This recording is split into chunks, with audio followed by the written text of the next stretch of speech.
بسم اللہ الحمد للہ الصلاۃ والسلام علی اشرف الانبیاء والمرسلین نبینا محمد صلی اللہ علیہ وآلہ وصحبہ اجمعین اما بعد رب اشرح لی صدری ویسر لی امری واحلل عقدۃ من لسانی یفقہوا قولی آمین یا رب العالمین۔ السلام علیکم ورحمۃ اللہ وبرکاتہ۔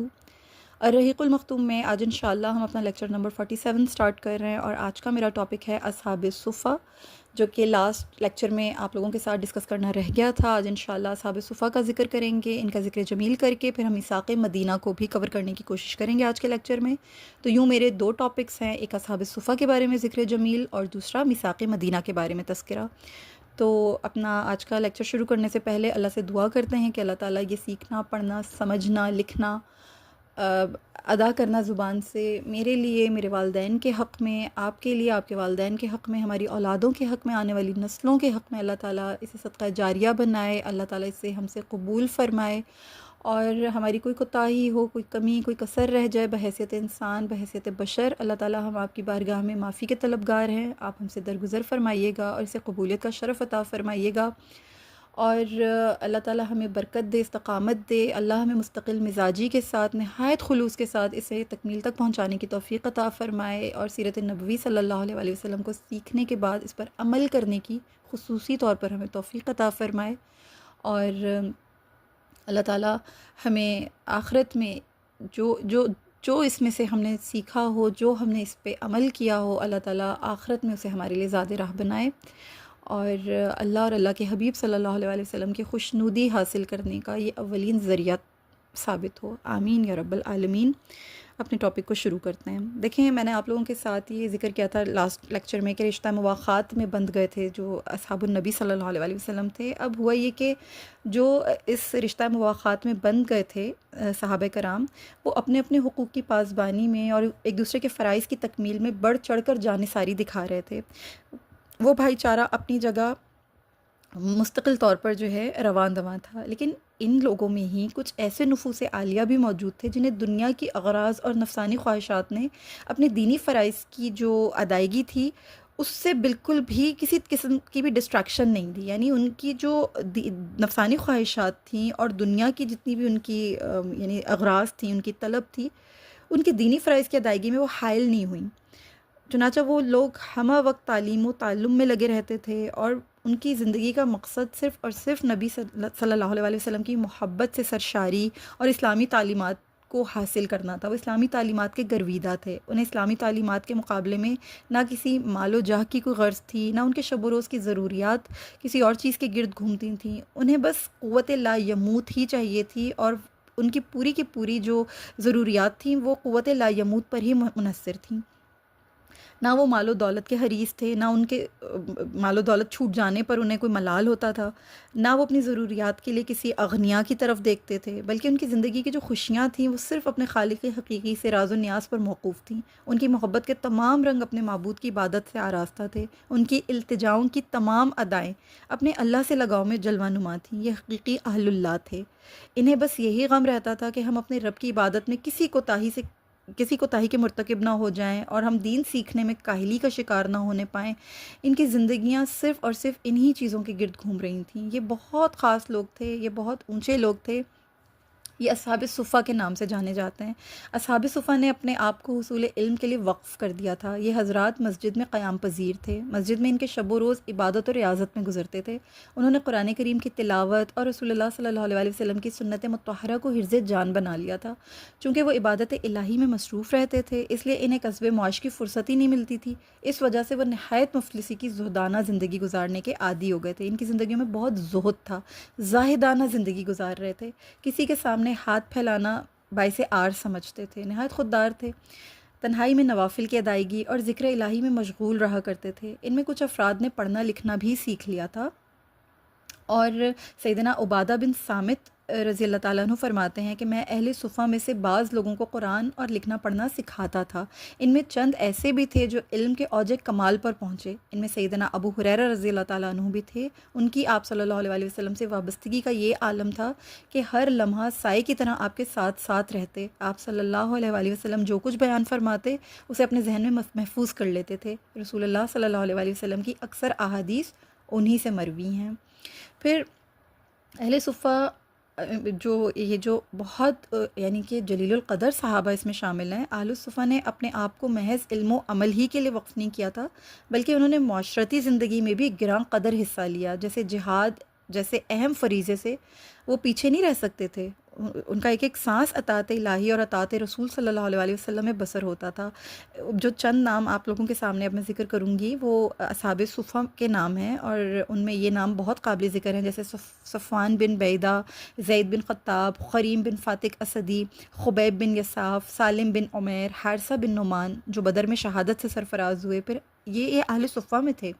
اور غزوہ احد میں جو غسیل ملائکہ حنظلہ رضی اللہ تعالیٰ عنہ ہیں، یہ شہید ہوئے تھے غزوہ احد میں، یہ بھی اصحاب صفا میں شامل تھے۔ اسی طرح جو حدیبیہ میں جرحد بن خویلد اور ابو سریحہ غفاری رضی اللہ تعالیٰ عنہما، خیبر میں ثقیف بن عمر رضی اللہ تعالیٰ عنہ، تبوک میں عبداللہ ذوال بجادین رضی اللہ تعالیٰ عنہ، اور جنگ یمامہ میں سالم مولا ابی حذیفہ رضی اللہ تعالیٰ عنہما، انہوں نے شہادت کا رتبہ پایا۔ یہ سبھی اہل الصفا میں سے تھے، گویا ان کی راتیں نماز اور ذکر الہی میں اور دن میدان جہاد میں صرف ہوتے رہے۔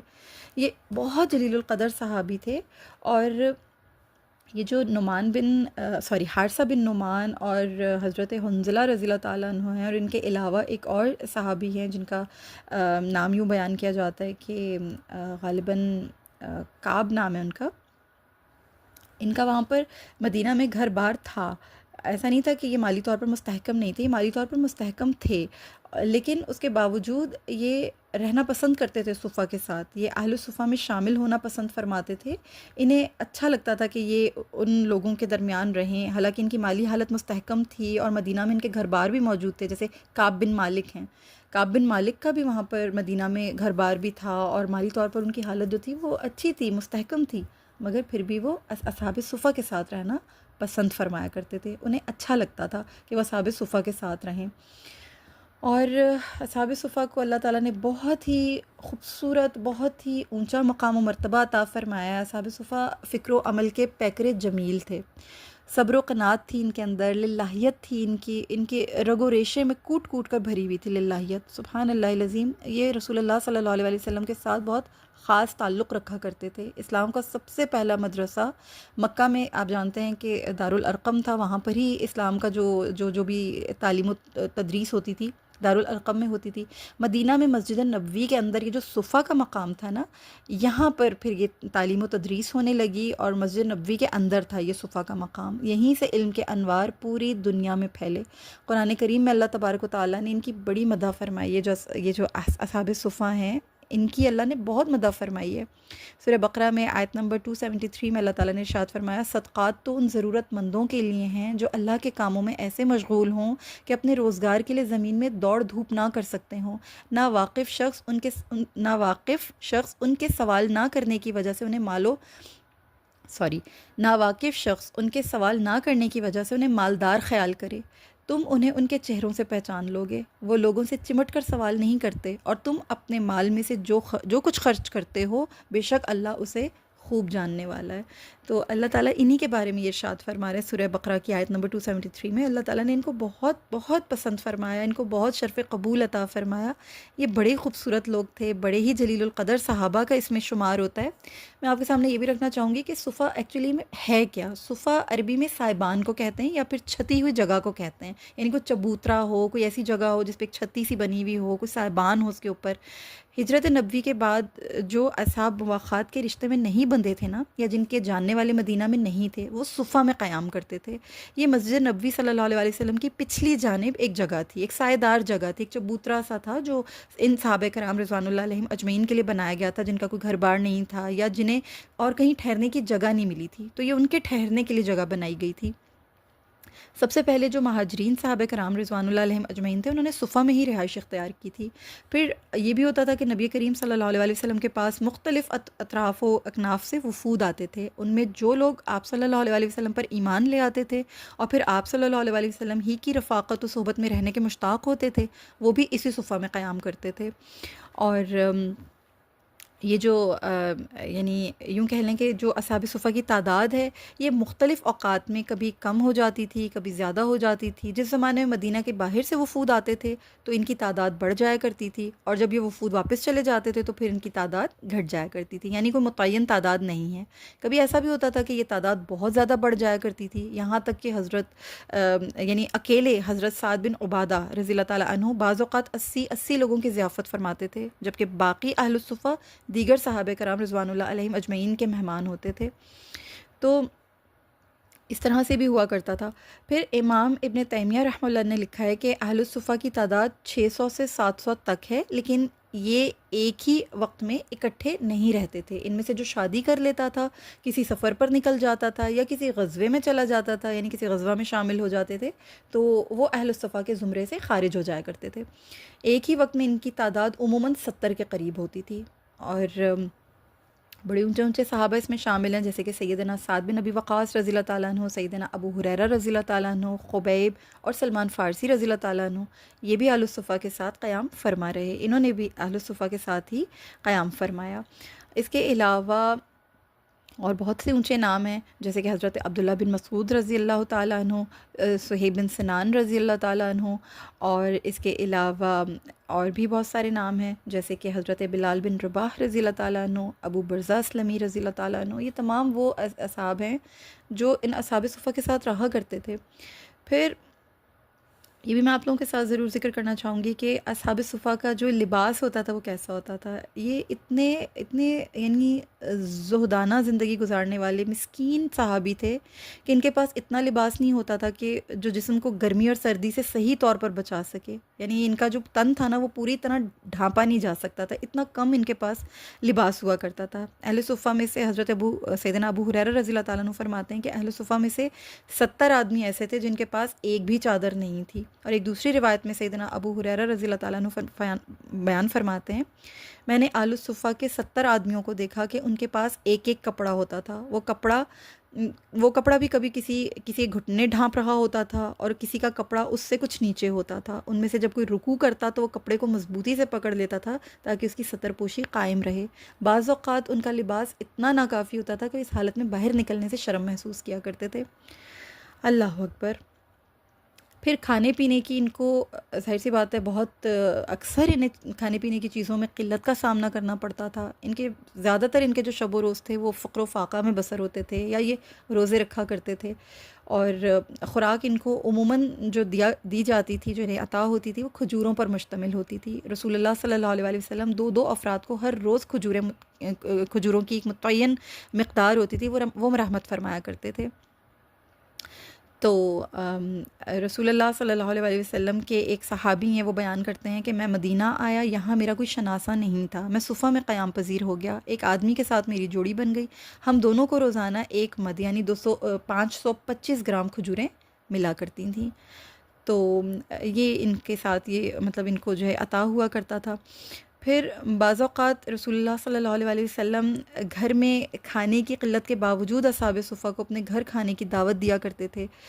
آپ اکثر ان کی ضیافت دودھ سے کیا کرتے تھے، اور کبھی کبھار جشیشہ یعنی گوشت یا کھجور سے ملا کر ایک روٹی پکائی جاتی تھی، اس کا نام جشیشہ ہوتا تھا، آپ اصحاب صفہ کو کبھی کبھار وہ بھی کھلایا کرتے تھے۔ ایک مرتبہ آپ نے انہیں حصیصہ پیش کیا، یہ کھانا کھجور، آٹے اور مکھن کو ملا کر بنایا جاتا تھا۔ ایک موقع پر سوید بھی عطا فرمایا۔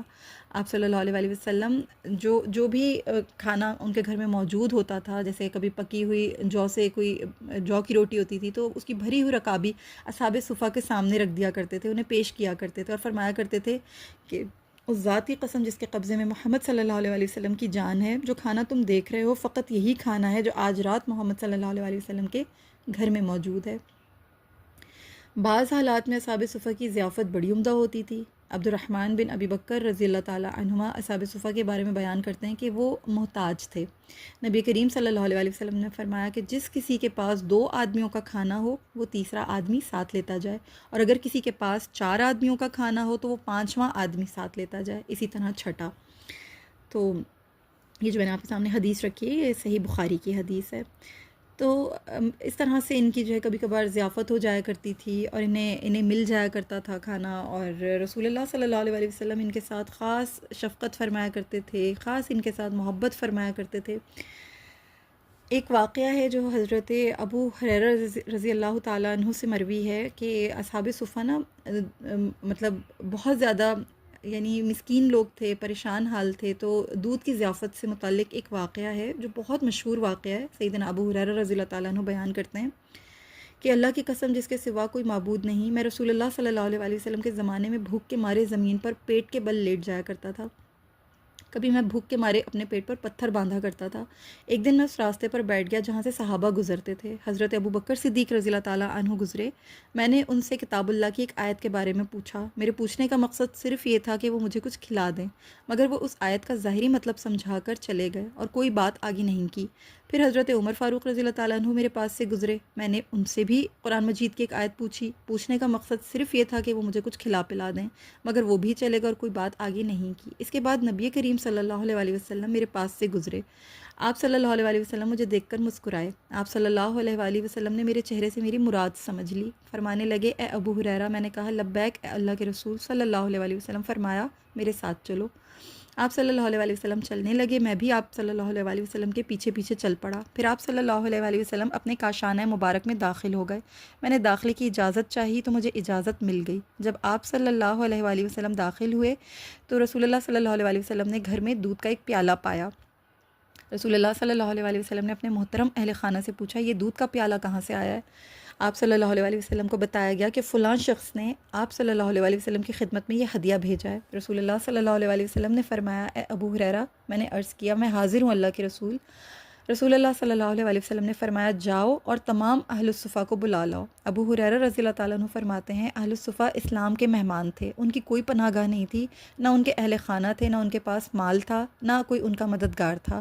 جب بھی آپ صلی اللہ علیہ وسلم کے پاس کوئی صدقہ آتا تو آپ اصحاب صفہ کو اس میں ضرور شریک فرماتے تھے۔ ابو ہریرہ رضی اللہ تعالیٰ عنہ کہنے لگے، اصحاب صفہ کو بلانا مجھے پسند نہ آیا۔ میں نے سوچا آخر یہ دودھ ہے ہی کتنا کہ سارے صفہ والوں میں تقسیم ہو، اس کا حق دار تو میں ہی تھا کہ یہ دودھ پیتا اور اپنی قوت بحال کرتا۔ جب اصحاب صفہ آئیں گے تو آپ صلی اللہ علیہ وسلم مجھے حکم دیں گے کہ میں یہ دودھ انہیں دے دوں گا، پھر تو مجھے اس دودھ میں سے کچھ بھی نہیں ملے گا، لیکن اللہ اور اس کے رسول صلی اللہ علیہ وسلم کی اطاعت کے علاوہ اور کوئی چارہ بھی نہیں تھا۔ میں یہ سوچتا سوچتا اصحاب صفہ کے پاس پہنچا، انہیں بلایا، وہ آئے تو انہوں نے اجازت طلب کی، انہیں اجازت عطا ہو گئی۔ جب وہ رسول اللہ صلی اللہ علیہ وسلم کے گھر داخل ہوئے تو اپنی اپنی جگہوں پر بیٹھ گئے۔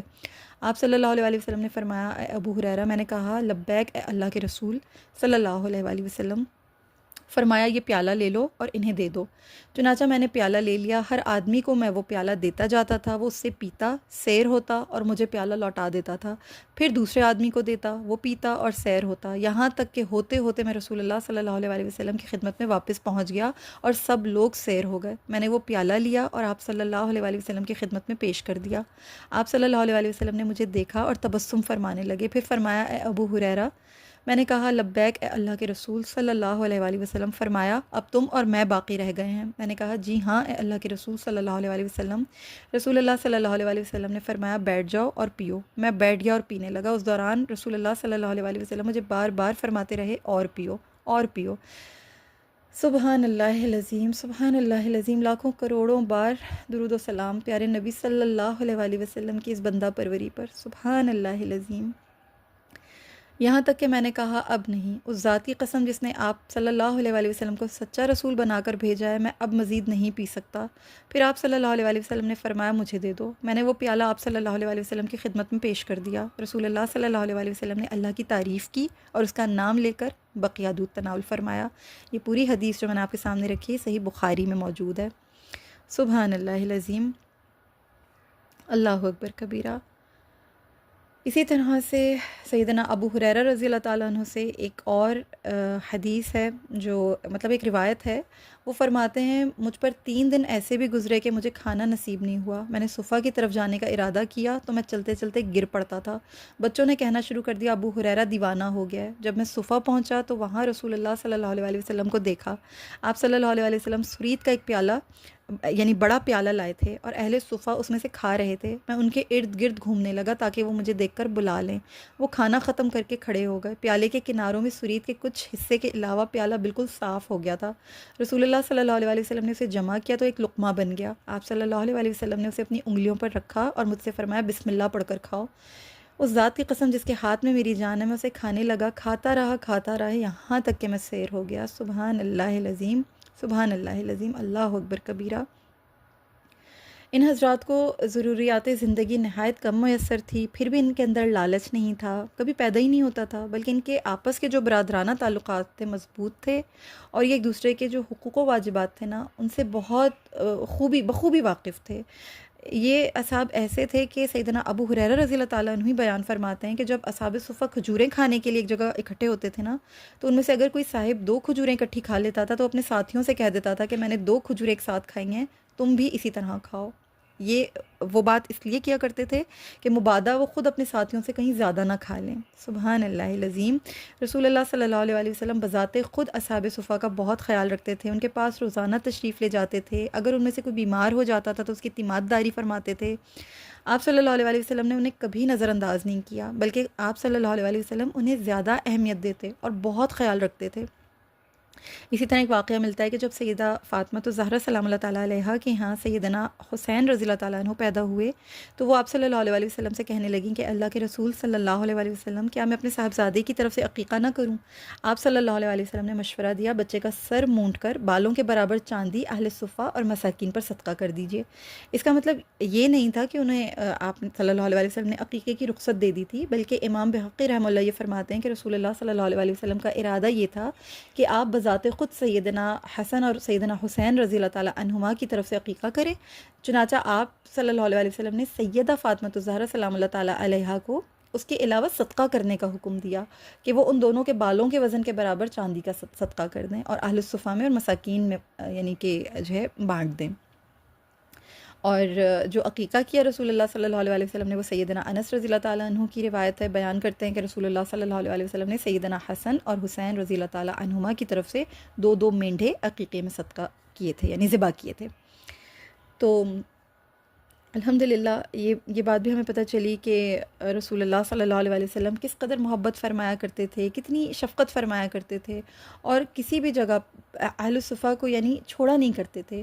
اور یہ جو اصحاب صفہ ہیں نا، ان کے معاملے اس طرح کے تھے کہ 70 انصاری ایسے تھے جنہیں قراء کہا جاتا تھا، یعنی قرآن کریم کی تلاوت کرنے والے۔ یہ اصحاب صفہ کا خیال رکھتے تھے، یہ لوگ راتوں کو قرآن کی تلاوت کرتے اور قرآن کی آیات پر غور و فکر کرتے تھے، اور دن کے وقت مسجد میں پانی بھر کر لاتے تھے، لکڑیاں کاٹ کر فروخت کرتے تھے، اور اس سے جو رقم حاصل ہوتی تھی اس سے کھانا خرید کر اصحاب صفہ اور دوسرے غریب مسلمانوں کو کھلاتے تھے۔ تو جو 70 انصاری صحابہ جو کہ قراء کے نام سے جانے جاتے تھے، وہ بھی خاص شفقت فرمایا کرتے تھے، نہایت محبت کیا کرتے تھے اصحاب صفہ کے ساتھ۔ سیدنا محمد بن سلمہ رضی اللہ تعالیٰ عنہ نے نبی کریم صلی اللہ علیہ وسلم کو یہ تجویز پیش کی کہ جب انصاریوں کی کھجوریں پک جائیں تو ہر باغ والا کھجوروں کا ایک خوشہ اہل الصفہ اور دوسرے مسکینوں کو صدقہ کرے۔ چنانچہ اس عمل پر بھی یعنی اس پر بھی عمل شروع ہو گیا۔ تو بہت ہی محبت کیا کرتے تھے ان لوگوں کے ساتھ۔ باقی جو اصحاب تھے، دوسرے جو انصار صحابی تھے، تمام ان کو اپنی شفقت میں رکھا کرتے تھے، ان سے محبت کیا کرتے تھے، اور اللہ نے بھی ان کو بہت عظمت عطا فرمائی۔ تو آپ لوگوں کے ساتھ اہل الصفہ کا ذکر کرنا بھی بہت ضروری ہے، کیونکہ قرآن کریم میں بھی ان کو اللہ تعالیٰ نے ان کی مدح فرمائی ہے، ان کی عظمت بیان کی ہے، لہٰذا آپ لوگوں کے سامنے ان کے بارے میں ذکر کرنا بھی نہایت ضروری تھا۔ اللہ تعالیٰ یہ ذکر ہم سے قبول فرمائے، اور اللہ تعالیٰ ان تمام صحابہ کے درجات کو بلند فرمائے، آمین یا رب العالمین۔ چلیں اب اس لیکچر کے دوسرے ٹاپک کی طرف آتے ہیں، جس میں میں آپ لوگوں کے سامنے اس بات کا ذکر کرنا چاہوں گی کہ میثاق مدینہ کیا تھی، اور میثاق مدینہ کن بنیادوں پر اور کن شرائط کی بنیاد پر ہوئی۔ تو تھوڑی سی تفصیل جو ہے وہ ہم اس اسلام کا جو نوع انسانی کا جو پہلا جامع دستور تھا اس کی تفصیلات کو بھی ہم ذرا سمجھیں گے۔ دیکھیں، میں نے آپ لوگوں کے سامنے یہ بات رکھی کہ مدینہ تشریف آوری کے بعد رسول اللہ صلی اللہ علیہ وسلم نے دیکھا کہ مدینہ میں نہ صرف بد نظمی تھی، ایک شورش تھا، بلکہ وہ لوگ نا متمدن معاشرے کے ادنا آداب سے بھی بے خبر تھے۔ ان کی زندگی انارکی کی فارم میں گزر رہی تھی، بہت انارکی کی زندگی بسر کر رہے تھے وہ لوگ۔ چنانچہ نبی کریم صلی اللہ علیہ وسلم نے جن امور کو فوری توجہ کے قابل سمجھا تھا ان میں مہاجرین و انصار کے حقوق و فرائض کو اولیت حاصل تھی۔ اس سلسلے میں آپ صلی اللہ علیہ وسلم نے مسلمانوں کو قوت کی لڑی میں پرو دیا، اور جو ان میں وہ جو افتراق تھا، انتشار تھا، اس کے سارے دروازے بند کر دیے۔ یہ چیز میں آپ لوگوں کو لاسٹ لیکچر میں بتا چکی ہوں کہ ان میں قوت کس طرح سے پیدا ہوئی تھی، ان میں مواخات کس طرح پیدا کی تھی۔ اس طرح مہاجرین کو کفار مکہ کے سفاک ستم گروں کے بدلے میں اخوت و مودت بھی میسر آئی، اور نہایت مہذب اور مہربان مہمان نواز بھی مل گئے، تو ان کے دکھوں کا ازالہ ہو گیا۔ دوسری جانب کیا ہوا کہ مدینہ میں مسلمانوں کے علاوہ دیگر مذاہب کے ماننے والے لوگ بھی موجود تھے۔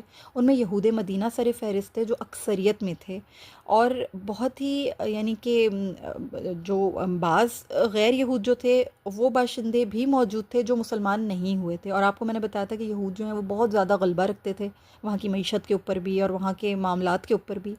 نبی کریم صلی اللہ علیہ وسلم کی جو دور رس بالغ نگاہی تھی نا، وہ اس چیز کو بھانپ چکی تھی کہ اس معاشرے میں امن و سکون کو اور یہ جو حقوق و فرائض کی جو سہولتیں ہیں ان کو یہاں پر رائج کرنا بہت ضروری ہے، اور اگر یہ ان کے درمیان معاہدہ نہیں ہوا تو پھر یہ نہایت مشکل ہو جائے گا۔ یہ جو سہولتیں ہیں نا، ان سہولتوں کی ادائیگیاں کے حقوق و فرائض ان کو پراپر ملیں، ان کے فکر و عمل میں کسی قسم کا رخنہ نہ آئے اور امن و سکون بحال رہے، اس کے لیے آپ صلی اللہ علیہ وسلم نے اہل مدینہ کی مختلف قومیتوں کو، جو جداگانہ فکر و مذاہب کے لوگ تھے نا، ان سب کو ایک قابل عمل جامع دستور مہیا فرمایا۔ اس دستور میں ہر مذہب و ملت سے تعلق رکھنے والوں کے لیے بہت کامل عدل و انصاف کے علاوہ ان کے جو مذہبی، سماجی، ان کے جو شخصی حقوق تھے، مفادات تھے، ان کی حفاظت کا پورا اہتمام فرمایا گیا۔ رسول اللہ صلی اللہ علیہ وسلم نے باریک سے باریک بات کو بھی اس دستور کے اندر شامل فرمایا، اور پھر اس پر عمل پیرا ہونے کے لیے ان سب کو جو ہے اس بات پر متفق بھی کیا۔ تو میں آپ لوگوں کے سامنے یہ بات رکھوں گی کہ یہ جو میثاق مدینہ ہے نا، یہ اصل میں اس کا میں متن آپ لوگوں کے سامنے ایکچولی رکھوں گی۔ یہ جو بھائی چارہ ہوا تھا وہ تو مواخات تھی، اب مہاجرین و انصار کے درمیان بھی رسول اللہ صلی اللہ علیہ وسلم نے ایک معاہدہ کروایا، اور پھر اس کے بعد جب مہاجرین و انصار میں ہو گیا معاہدہ، مسلمانوں میں آپس میں ایک معاہدہ ہو گیا، اس کے بعد ان مسلمانوں نے یہود کے مابین بھی معاہدہ کیا، یعنی یہود اور مسلمانوں کے مابین بھی ایک معاہدہ طے پایا، جسے رسول اللہ صلی اللہ علیہ وسلم نے بنفس نفیس خود لکھوایا۔ تو اسے میثاق مدینہ کہتے ہیں، ٹھیک ہے، یہ میثاق مدینہ کہلاتا ہے۔ اور میثاق مدینہ کو مورخین نے مختلف طریقوں سے بیان کیا ہے، بعض نے اختصار کے ساتھ بیان کیا ہے، بعض نے اس کو بکھری ہوئی شقوں میں جمع کر کے مرتب انداز میں پیش کیا ہے۔ تو میں آپ کے سامنے جو ہے نا میثاق مدینہ کا متن رکھوں گی، جو پہلے مہاجرین اور انصار کے درمیان معاہدہ ہوا تھا۔ یہ تقریباً اس متن میں 25 شقیں ہیں، لیکن میں ان کو تھوڑا سا یکجا کروں گی، کیونکہ کچھ اس میں جو یوں کہہ لیجیے کہ جو گھرانے تھے، جیسے اوس اور خزرج کے جو خاندان تھے، جیسے یوں کہہ لیجیے کہ بنو سائدہ، بنو حارث، بنو عوف، اور یہ جتنے بھی بنو عمر بن عوف، بنو نجار وغیرہ، بنو جشم، یہ تمام جتنے بھی یعنی بنو سے مرادی جو خاندان ہیں، ان کے درمیان جو معاہدے ہوئے تھے وہ ایک ہی طرح کی شق ہے، لیکن بس ناموں کو پکار کے کیا گیا ہے۔ تو یوں تمام 25 تک پہنچتے ہیں۔ میں آپ لوگوں کے سامنے ان کو اختصار کے ساتھ بیان کروں گی، اور تمام نام اکٹھا لے لوں گی، تو آپ لوگ سمجھ جائے گا کہ یہ ایک ہی شق ہے اور مختلف گھرانوں کے ساتھ ان کو پیش کیا گیا تھا، ٹھیک ہے۔ تو سمجھانے کی میں آپ کو کوشش کرتی ہوں، اللہ مجھے توفیق عطا فرمائے سمجھانے کی، اور آپ کو توفیق عطا فرمائے سمجھنے کی۔ ہوا یہ تھا کہ یہ دستاویز جو تھی یہاں سے شروع ہوئی تھی کہ حاذا کتاب من محمد النبی رسول اللہ صلی اللہ علیہ وآلہ وسلم بین المؤمنین والمسلمین من قریش و اہل یثرب ومن تبعہم فلحق بہم وجاہد معہم۔ یہاں سے یہ شق شروع ہوئی تھی کہ یہ ایک دستاویز ہے جو نبی کریم محمد مصطفیٰ صلی اللہ علیہ وآلہ وسلم کی جانب سے ہے۔ یہ ان معاملات کا تعین کرتی ہے جو قریشی مسلمانوں اور اہل یثرب کے درمیان اور ان لوگوں کے درمیان قائم ہوں گے جو ان کا اتباع کریں، ان کے ساتھ شامل ہوں اور ان کے ساتھ مل کر جہاد کریں، ٹھیک ہے۔ تو یہ اب جو متن ہے وہ میں آپ کے سامنے رکھ رہی ہوں کہ پہلی شق تو یہ تھی، دوسری یہ تھی کہ بلا شبہ یہ تمام لوگوں سے الگ ایک امت ہیں۔ یہ میں آپ کے سامنے جو متن رکھ رہی ہوں مہاجرین و انصار کے درمیان معاہدہ ہوا ہے، ٹھیک ہے۔ تو ذہن میں رکھیے گا کہ یہ مسلمانوں ہی کے درمیان آپس کا معاہدہ ہے، لیکن مسلمان کون؟ مہاجرین مکہ اور انصار مدینہ۔ تیسری شق یہ تھی کہ قریشی مہاجر باہم اپنے رواج کے مطابق خون بہا دیں گے اور اپنے قیدیوں کا فدیہ معروف یعنی آسان طریقے سے ادا کریں گے جو مومنین کے مابین انصاف پر مبنی ہو۔ چوتھی شق یہ تھی بنو عوف اپنے رواج کے مطابق خون بہا دیں گے جیسا کہ وہ پہلے دیتے آئے ہیں، اور ہر گروہ اپنے قیدیوں کا فدیہ معروف طریقے سے ادا کرے گا جو مومنین کے مابین انصاف پر مبنی ہو۔ ابھی جو بنو عوف کے لیے جو یہ شق آئی ہے نا، یہی شق بنو حارث کے لیے بھی تھی، بنو سائدہ کے لیے بھی تھی، بنو جشم کے لیے بھی تھی، بنو نجار کے لیے بھی تھی، بنو عمر بن عوف کے لیے بھی تھی، بنو نبیت کے لیے بھی تھی، بنو اوس کے لیے بھی موجود تھی، اور اس طرح ملا کر یہ 11 شقیں بنتی ہیں۔ یعنی یوں سمجھیں کہ یہ یعنی یوں کہہ لیجئے کہ چوتھی شق سے لے کر 11ویں شق تک یہ تمام قبائل کا ہی ذکر ہو رہا ہے، گھرانوں کا ہی ذکر ہو رہا ہے، خاندان کا ہی ذکر ہو رہا ہے، اوس اور خزرج کے خاندان کا ذکر ہو رہا ہے، ٹھیک ہے۔ پھر 12ویں شق یہ تھی کہ مومنین اپنے مابین کسی مقروض کو بے یار و مددگار نہیں چھوڑیں گے۔ یہ نہیں ہوگا کہ وہ معروف طریقے سے اس کا فدیہ یا خون بہا ادا نہ کریں، بلکہ مل کے ان کے مابین اگر کوئی مقروض ہوگا تو اس کی مدد بھی کریں گے، اس کو بے یار و مددگار نہیں چھوڑیں گے، بلکہ جو معروف طریقہ ہے، آسان طریقہ ہے، اس کا فدیہ یا خون بہا ادا کریں گے۔ ایسا نہیں ہوگا کہ وہ ادا نہیں کریں گے، اور کیسے کریں گے؟ مل کے کریں گے، ایک دوسرے کا ہاتھ نہیں چھوڑیں گے۔ پھر 13ویں شق یہ تھی کہ کوئی مومن کسی مومن کے آزاد کردہ غلاموں کو اس کے خلاف اپنا حلیف نہیں بنائے گا۔ 14ویں شق یہ تھی تمام متقی مسلمان متحد ہو کر ہر اس شخص کی مخالفت کریں گے جو سرکش، ظلم و زیادتی کا مرتکب، گناہ گار، حد تجاوز کرنے والا یا مومنوں کے مابین فساد برپا کرنے والا ہو۔ ایسے شخص کی مخالفت میں ان کے ہاتھ ایک ساتھ اٹھیں گے، خواہ وہ ان میں سے کسی کا بیٹا ہی کیوں نہ ہو۔ سبحان اللہ، یعنی سب کو ایک لڑی میں پرو دیا انہوں نے۔ پھر 15ویں شق یہ تھی کہ کوئی مومن کسی مومن کو کافر کے بدلے قتل نہیں کرے گا، نہ کافر کی مومن کے خلاف مدد کرے گا۔ 16ویں شق یہ تھی کہ اللہ تعالیٰ کی پناہ سب کے لیے ایک ہے، ان مسلمانوں میں سے جو شخص سب سے کم رتبہ ہو وہ بھی کسی کو پناہ دے سکتا ہے، اور مومنین باہم دوست اور محافظ ہیں سوائے کافروں کے۔ 17ویں شق یہ تھی یہود میں سے جو ہماری اتباع کرے گا اسے ہماری مدد اور مساوات حاصل ہوگی، ان پر ظلم کیا جائے گا، نہ ان کے خلاف کسی کی مدد کی جائے گی۔ 18ویں شق یہ تھی مومنین کی صلح ایک ہے، اللہ کے راستے میں قتال کے دوران کوئی مومن کسی دوسرے مومن کو چھوڑ کر مخالف سے صلح نہیں کرے گا، الا یہ کہ صلح اس کے لیے برابر اور عدل پر قائم ہو۔ 19ویں شق یہ تھی ہر وہ گروہ جو ہمارے ساتھ جہاد کے لیے نکلے گا اس کے افراد باری باری ایک دوسرے کے جانشین ہوں گے۔ 20ویں شق یہ تھی کہ مومنین اللہ کے راستے میں قتل ہونے والوں کا انتقام لیں گے۔ 21ویں شق یہ تھی کہ بے شک متقی ایماندار سب سے زیادہ ہدایت اور سیدھے راستے پر ہیں۔ 22ویں شق یہ تھی کوئی مشرک قریش کے مال کی حفاظت کرے گا، نہ انہیں پناہ دے گا، نہ اس سلسلے میں کسی مومن کے آڑے آئے گا۔ 23ویں شق یہ تھی جس شخص پر کسی مومن کا قتل ثابت ہو جائے تو اس سے قصاص لیا جائے گا، ماں سوائے اس کے کہ مقتول کا ولی خون بہا پر راضی ہو جائے، اور تمام مومنین اس قصاص کی تکمیل کے لیے اٹھیں گے اور ان کے لیے اس کے سوا کوئی بات جائز نہیں۔ 24ویں شق یہ تھی کسی ایمان والے کے لیے جو اس صحیفے کے مندرجات کا اقرار کر چکا ہو اور اللہ اور یوم آخرت پر یقین رکھتا ہو، یہ جائز نہیں کہ وہ کسی بدعتی کو مدد یا پناہ دے، اور جو اس کی مدد کرے گا یا اسے پناہ دے گا تو قیامت کے دن اس پر اللہ کا غضب اور لعنت ہوگی، اور اس سے کوئی نفل یا فرض عبادت قبول نہیں کی جائے گی۔ 25ویں شق یہ تھی جب بھی تم اس میں یعنی اس میں یہ جو معاہدہ ہوا تھا، جب بھی تم اس میں موجود کسی معاملے میں اختلاف کرو گے تو اللہ اور محمد صلی اللہ علیہ وسلم کی طرف رجوع کیا جائے گا، یعنی رسول اللہ صلی اللہ علیہ وسلم اور اللہ ہی کی طرف رجوع کیا جائے گا، اور رسول اللہ صلی اللہ علیہ وسلم ہی اللہ کے حکم سے پھر اس میں فیصلہ کروائیں گے۔ تو یہ وہ معاہدہ تھا جو مہاجرین اور انصار کے مابین ہوا تھا، میثاق مدینہ کے نام پر، ٹھیک ہے۔ پھر اسی طرح کا ایک معاہدہ مسلمانوں اور یہود کے مابین بھی کروایا رسول اللہ صلی اللہ علیہ وسلم نے، اس کی بھی کچھ شقیں ہیں جو میں آپ لوگوں کے سامنے رکھتی ہوں۔ یہ 25 شقیں تو یہ جو تھیں ان کا متن مہاجرین مکہ اور انصار کے گرد گھوم رہا ہے۔ اب جو آگے شروع ہوں گی نا شقیں، یہ میثاق مدینہ میں مسلمانوں اور یہود کے مابین معاہدہ تھا، تو وہ بھی میں آپ کے سامنے رکھتی ہوں۔ یہود مومنین کے ساتھ مال خرچ کرنے میں شریک رہیں گے جب تک وہ لڑائی میں شریک ہیں۔ پھر ایک شق یہ ہوئی کہ بنو عوف کے یہود مومنین کے ساتھ ایک فریق ہیں، یہود کے لیے ان کا دین اور مسلمانوں کے لیے ان کا دین ہے، ان کے غلام اور وہ خود امن میں ہوں گے سوائے اس کے جو ظلم اور گناہ کا مرتکب ہو، چنانچہ وہی خود کو اور اپنے اہل کو مصیبت میں ڈالے گا، یعنی اگر وہ گناہ کا مرتکب کرے گا، ظلم کرے گا تو پھر خود کو اور اپنے اہل کو مصیبت میں ڈالے گا، ادروائز ان کے غلام بھی امن میں رہیں گے، وہ خود بھی امن میں رہیں گے، کیونکہ ان کے لیے ان کا دین ہے، مسلمانوں کے لیے مسلمان کا دین ہے، ٹھیک ہے، لیکن ایک فریق کی حیثیت سے رہیں گے۔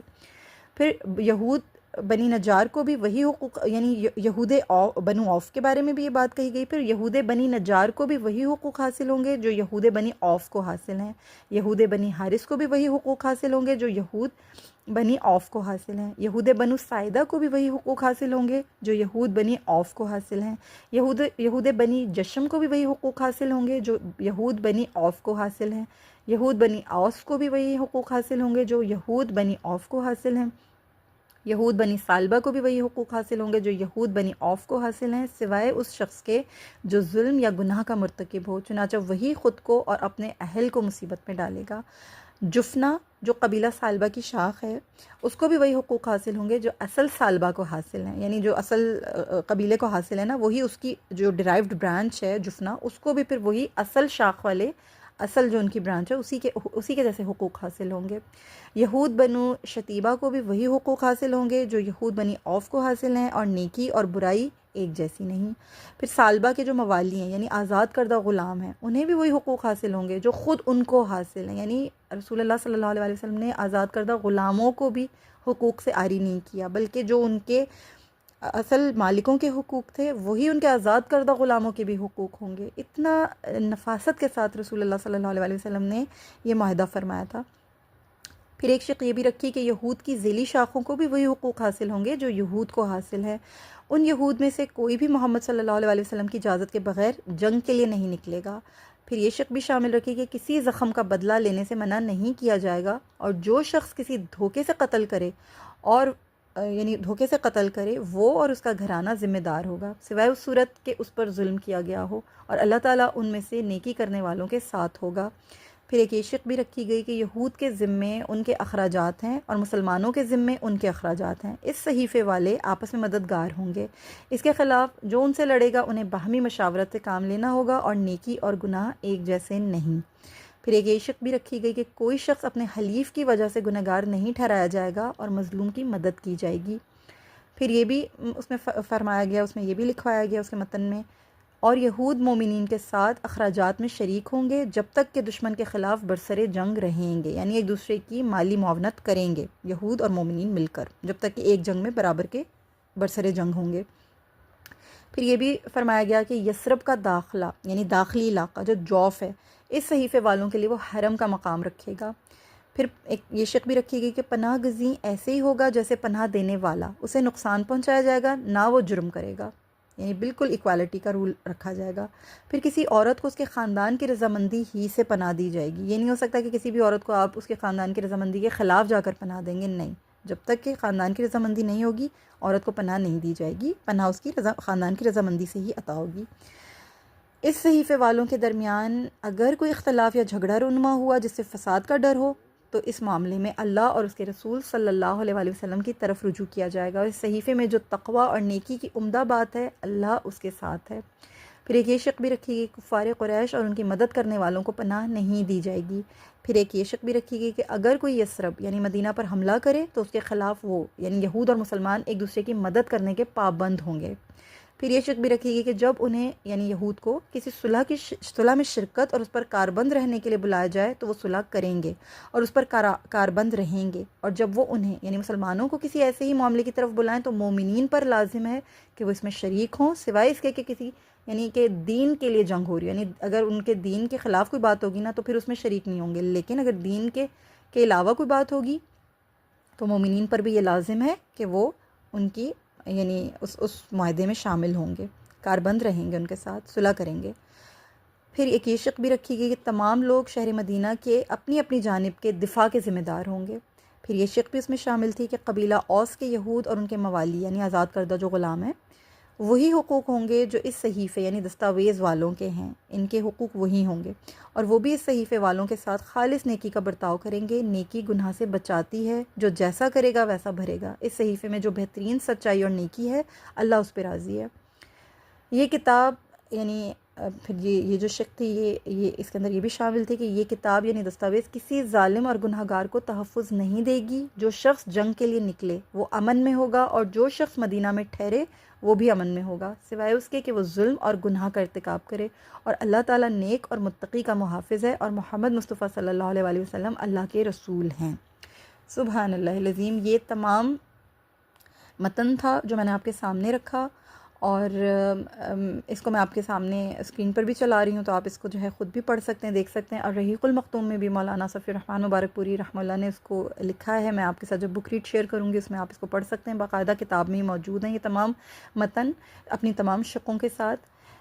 اس میثاق مدینہ کے کچھ فائدے اور حکمتیں بھی ہمیں ذکر کرنی چاہیے کہ یہ وہ کیا تھیں۔ دیکھیں، اس معاہدے کی جو دفعات تھیں نا، ان کی روشنی میں جو مقاصد سامنے آئے وہ یہ تھے کہ مسلمانوں کے لیے ایک مضبوط ریاست وجود میں آ جائے جس کی اساس کلمہ توحید ہو، اور جو ہر قسم کے قومی اور علاقائی تعصب سے پاک ہو۔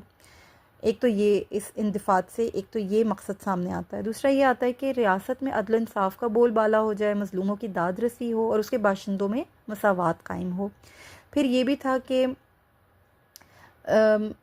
جو ریاست میں یعنی مشترکہ دفاعی نظام جو ہے نا وہ قائم ہو جائے، کہ اندرونی اور بیرونی دشمنوں کا مل کر مقابلہ کیا جا سکے، کیونکہ اس بات میں کوئی شک نہیں ہے کہ ابھی تو یہ اندرونی معاملات کو سیٹل کرنا تھا، باہر کے معاملات جو تھے انہیں بھی مل کر ابھی ٹیکل کرنا تھا۔ ابھی جو بیرونی سازشیں ہونی تھیں، جو مکہ سے جو قریش والوں نے جو حملے کرنے تھے یا انہوں نے جو اپنی تحریکیں چلانی تھیں، ابھی تو ان سے بھی نمٹنا تھا۔ لہٰذا یہ بہت ضروری تھا کہ پہلے اندرونی معاملات کو، جو داخلی معاملات ہیں، انہیں بہت اچھے طریقے سے سارٹ آؤٹ کیا جائے۔ تو رسول اللہ صلی اللہ علیہ وسلم نے یہ بہت نفیس قدم اٹھایا۔ پھر اس میں یہ فائدہ بھی تھا کہ ریاست کے ہر باشندے کو آزادی حاصل ہو، کوئی دشمن کی قید میں مبتلا نہ رہے۔ پھر اس میں یہ فائدہ بھی تھا کہ اللہ کے احکام کا نفاذ اور اسلام کی بالادستی قائم ہو جائے۔ پھر یہ بھی اس میں فائدہ تھا کہ خطے میں مسلمانوں کی جو شان و شوکت ہے اس کا ظہور ہو، یعنی اب ایک شان اور شوکت کے ساتھ، ایک پوری یعنی اونچائی کے ساتھ، ایک پوری اونچے قد کے ساتھ مسلمان جو ہیں وہ ظہور پذیر ہوں۔ یہ بھی اس میں ضروری تھا، اور یہ بھی اس میں فائدہ تھا، ایک مقصد تھا۔ پھر یہ کہ اغیار کو دعوت دینے کے لیے مناسب خطہ اور ماحول میسر آ سکے۔ اگر اندر آپ کا ماحول اچھا ہوتا تو ہی باہر آپ دعوت دے سکتے تھے غیروں کو، کہ بھئی ہمارے پاس ایک پورا مناسب خطہ موجود ہے، ایک ماحول میسر ہے، آپ کو ہم دعوت دے رہے ہیں، آپ ہمیں شامل ہو جائیں۔ تو یہ بھی بہت ضروری کام تھا۔ پھر یہ کہ مسلمانوں کی تعلیم و تربیت کے لیے مناسب وقت اور مواقع فراہم ہوں، اس لیے بھی یہ معاہدہ بہت ضروری تھا کہ امن رہے ہر طرح سے، اور مساوات کا ایک ماحول پیدا ہو۔ پھر یہ بھی تھا کہ مسلمانوں کے باہمی تعلقات مضبوط اور استوار ہوں۔ سبحان اللہ العظیم۔ یہ تمام چیزیں نہایت ضروری تھیں، نہایت اہمیت کی حامل تھیں، اور جن اعلیٰ نسانی اور سیاسی اقدار کی یہ دستاویز تھی میثاق مدینہ، وہ صرف اور صرف رہبر قافلہ انسانیت حضرت محمد مصطفیٰ صلی اللہ علیہ وآلہ وسلم ہی کا ایک یگانہ اور ایک بے مثل حکمت و بصیرت کا آئینہ دار کارنامہ ہے۔ آپ صلی اللہ علیہ وآلہ وسلم کی بعثت مبارک سے پہلے یہ دنیا ایک ایسا ظلمت زار تھی جس میں انسان کا غلام، اور جس کی لاٹھی اس کی بھینس والا حال تھا۔ میثاق مدینہ نے سیاست و مذہب کے اصول و آداب اجاگر کر کے یقیناً ایک ایسا کارنامہ سر انجام دیا، ایک ایسا ماحول میں سرایا کہ تمام عالم انسانیت کو اس نظام حکومت سے روشناس کرایا گیا جس کی اساس عظمت آدم کے احترام پر ہے۔ یہاں دیکھیں، سب انسانوں کو برابر کے حقوق مل رہے ہیں، تو یہ کیا تھی؟ یہ عظمت آدم علیہ السلام تھی، یعنی آدم کی عظمت تھی، انسان کی عظمت تھی۔ ایکچولی آدم علیہ السلام تو میں ان کے ادب میں کہہ رہی ہوں، یہ عظمت آدم یعنی انسان کی عظمت ہے، یہ اس کا احترام ہے۔ پھر زبان و مکان کے تناظر میں دیکھا جائے تو میثاق مدینہ ابتدائی اسلام میں لکھی گئی وہ اولین، نہایت اہم اور وہ گراں قدر دستاویز ہے جس سے اس وقت کے مسلمانوں کی معاشرتی اور سیاسی اہمیت و حیثیت اور وقار کا اندازہ لگایا جا سکتا ہے۔ جب ہم اس کا مطالعہ کرتے ہیں نا تو ہمیں موجودہ دور کا مسلمان اپنی حیثیت اور مرتبے کے اعتبار سے نا بہت اچھی طرح نظر آ جاتا ہے۔ آج مسلمانوں کی تعداد اور طاقت کا موازنہ اس وقت کے مسلمانوں سے کیا جائے تو پتہ چلتا ہے کہ وہ تعداد میں کم ہونے کے باوجود بہت با اثر تھے، عزت دار تھے، وقار والے تھے، اور ہم تعداد میں زیادہ ہو کر بھی بہت غیر مؤثر، ذلت اور رسوائی کا شکار ہیں۔ وجہ کیا ہے؟ وجہ یہی ہے کہ مسلمانوں کے جو عام فرد ہیں نا، وہ انہیں حقوق حاصل نہیں ہیں، جس کا تصور ہمارے حکمرانوں کو ہونا چاہیے نا، ادراک ہونا چاہیے، وہ ان کے پاس یوں سمجھ لیجیے کہ بالکل محال ہے۔ کسی کو کوئی حق نہیں دیا جاتا، عام فرد کو کوئی حقوق حاصل نہیں ہے، مساوات ہو چاہے عدل و انصاف ہو، یہ ہر معاشرے کی بنیاد ہوتے ہیں۔ ہمارے معاشرے میں یہ ناپید ہے۔ احکام شریعت کے بجائے ہم نے انہی فرسودہ احکام کو واجب الاطاعت سمجھ لیا ہے، جو ہمیں باہر سے، ہمیں ویسٹ سے مل رہے ہیں، جو طاغوتی حکمران ہمیں دے رہے ہیں نا، جو ہمیں وہ صادر کر رہے ہیں، ہم انہیں واجب الاطاعت سمجھتے ہیں، جبکہ ہمیں احکام شریعت کو بروئے کار لانا چاہیے۔ ہمیں اطاعت الہی، اطاعت شریعت، احکام شریعت کو ہمیں اپنانا چاہیے، لیکن ہم وہ نہیں اپنا رہے۔ مسلمان قیدیوں کو چھڑانے کے بجائے خود انہیں کافروں کے ہاتھوں میں ہم دیتے ہیں۔ آپ دیکھیں ہمارے اپنے وطن عزیز کا کیا حال ہے۔ فردن بتانے کی ضرورت نہیں ہے، میں ایک پرٹیکولر کریکٹر کو بھی ہائی لائٹ نہیں کرنا چاہتی ہوں، آپ سب سمجھدار ہیں، آپ جانتے ہیں، بجائے چھڑوانے کے ہم نے خود انہیں کافروں کے ہاتھوں میں دے رکھا ہے، اس عظیم خاتون کو، اس ایک بہت ہی مسکین خاتون کو، نام لینا ضروری نہیں ہے، آپ جانتے ہیں۔ پھر آپس کے جھگڑے قرآن و سنت کی روشنی میں جو ہمیں چکانے کے بجائے ہم کیا کرتے ہیں، خود ساختہ نظریات کی بنا پر ہم انہیں اور زیادہ ہوا دیتے ہیں۔ ہم آپس کے جھگڑوں کو قرآن و سنت کی روشنی میں نہیں سارٹ آؤٹ کرتے، انہیں ختم نہیں کرتے ہیں، انہیں ختم کرنے کے بجائے خود ساختہ نظریات کو ان کے اوپر لاگو کرتے ہیں، اور جو ہمیں ویسٹ کہتا ہے ہم اس کے اکارڈنگلی پھر اس میں فیصلے کرتے ہیں۔ یہ کتنی غلط بات ہے۔ وہ تو ہمارے ملک میں کبھی بھی سکون نہیں آنے دیں گے، وہ تو مسلمانوں کی صفوں میں کبھی بھی اتفاق نہیں آنے دیں گے، وہ تو مسلمانوں کو کبھی بھی بھائی چارے میں مبتلا نہیں ہونے دیں گے۔ ہمارے حکمرانوں کا چلن یہ ہے کہ کافر کے بدلے میں وہ مسلمانوں کو قتل کر دیتے ہیں، انہیں کوئی فرق نہیں پڑتا، اپنے مسلمان بھائیوں کو مارنے میں انہیں کوئی دریغ نہیں ہے، اور کافروں کا حال یہ ہے کہ وہ اپنے ایک کافر کے بدلے کتنے ہی مسلمانوں کو قتل کر دیں، بے حسی کا مظاہرہ کرتے ہیں، انہیں کوئی فرق نہیں پڑتا، انہیں کسی قسم کا ملال نہیں ہوتا، اور انہیں ایسا کرنے کے بعد مسلمانوں کی طرف سے کسی رد عمل کا کوئی ثبوت نہیں دیا جاتا، کوئی رد عمل نہیں ہوتا۔ یہ اسلوب عمل کسی سیاسی دستور تو کجا، عام انسانی آداب کی بھی آخری توہین ہے، جو اس وقت ہمارے مسلمانوں کے درمیان رائج ہیں۔ ہم سب اس وقت ایک، یعنی اگر مختصر سا تقابل کریں نا میثاق مدینہ کی اہمیت کے ساتھ، تو مسلمانوں کے پاس نہ ہی اس وقت عزت ہے، نہ ہی اس وقت وقار ہے، نہ ہی اس وقت غلبہ ہے۔ کیوں؟ کیونکہ ہم جو احکام شریعت ہیں ان سے بالکل ناواقف ہو چکے ہیں، ہم نے کھو دی ہیں وہ ویلیوز۔ ہم مسلمان گہرے گڑھوں میں گر چکے ہیں، کیونکہ ہم نے وہ تمام چیزیں بھلا دیں جو رسول اللہ صلی اللہ علیہ وآلہ وسلم نے ہمیں سکھائی تھیں، جو ہمیں وہ دے کر گئے، جو تعلیمات، ان تعلیمات پر ہمارے حکمرانوں کو کوئی، ان کے کانوں پہ جوں بھی نہیں رینگتی، انہیں کوئی فرق نہیں پڑتا، انہیں کوئی احساس نہیں ان چیزوں کا۔ اسی لیے مسلمان اس وقت ذلت اور بے وقتی کا شکار ہے۔ اللہ ہمیں سمجھنے کی توفیق عطا فرمائے۔ یہ جو میثاق مدینہ ہے نا، حافظ ابن کثیر رحمہ اللہ میثاق مدینہ کی شرائط اور فوائد کا تذکرہ ان الفاظ میں کرتے ہیں، یہ سننے والی بات ہے کہ رحمت للعالمین صلی اللہ علیہ وآلہ وسلم نے اہل مدینہ میں موافقت قائم کی، اور یہود سے ایک معاہدہ طے پا گیا جس میں ان کے دین اور اموال کو تحفظ دیا گیا۔ صلح یا جنگ کی صورت میں مسلمان اور یہود اپنے اپنے حصے کے اخراجات کے ذمہ دار ٹھہرے۔